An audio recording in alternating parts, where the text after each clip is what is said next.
এই বিলটি যেভাবে দিনে দুপুরে একটা ছল চাতুরি করে একটা জোচ্চুরির মাধ্যমে এই বিলটি সংশোধনী সহ পাশ করে নেওয়া হলো, এটা কিন্তু রাজনৈতিক সমঝোতা ভঙ্গ করা হলো। অন্তর্বর্তী সরকারের অধ্যাদেশগুলোকে নিয়ে একটা বিশেষ কমিটি করা হয়েছিল, যেই কমিটিতে 98টি অধ্যাদেশ সম্পর্কে আমরা ঐক্যমত পোষণ করেছি যে 98টি অধ্যাদেশ অ্যাজ ইট ইজ এটা সংসদে আসবে বিল আকারে এবং পাশ হবে। বাকিগুলোতে কিছুটাতে নোট অফ ডিসেন্ট সংশোধনী আছে, সেটা নিয়ে আলোচনা হবে। মাননীয় স্পিকার, এই জুলাই গণঅভ্যুত্থান স্মৃতি জাদুঘর বিল 2026 সেটা কিন্তু সেই 98টি অধ্যাদেশের একটি, যেটা নিয়ে সবাই ঐক্যমত ছিল, সরকারি দল বিরোধী দল, যে এই বিলটা যেভাবে অন্তর্বর্তী সরকারের সময় রচিত হয়েছে, গৃহীত হয়েছে, সেভাবে এটা পাশ হবে।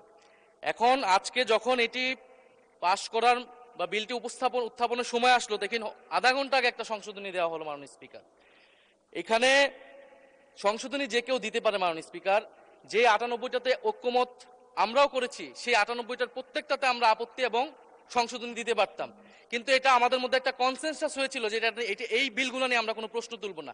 এ কারণে কিন্তু মাননীয় স্পিকার সেই সব প্রত্যেকটা বিলে কিন্তু আমরা হ্যাঁ বলেছি, আমরা ঐক্যমত দিয়েছি। কিন্তু সরকার দল আজকে এটা আপনার সামনে, এটা কিন্তু রাজনৈতিক সমঝোতা ভঙ্গ করা হলো, কনসেনসাস ভঙ্গ করা হলো। তাহলে এই বিশেষ কমিটি যেটা করা হয়েছিল, সেই কমিটির কোনো প্রয়োজন ছিল না। আমরা জানি সরকারি দল চাইলে যে কোনো আইন, যে কোনো বিল তারা উপস্থাপন করতে পারে, সংশোধনী আনতে পারে, পাশ করতে পারে, তাদের সেই মেজরিটি রয়েছে। বিরোধী দলের হা নায়ের আসলে এখানে কোনো মূল্য নেই। কিন্তু আমরা এখানে কেন আছি?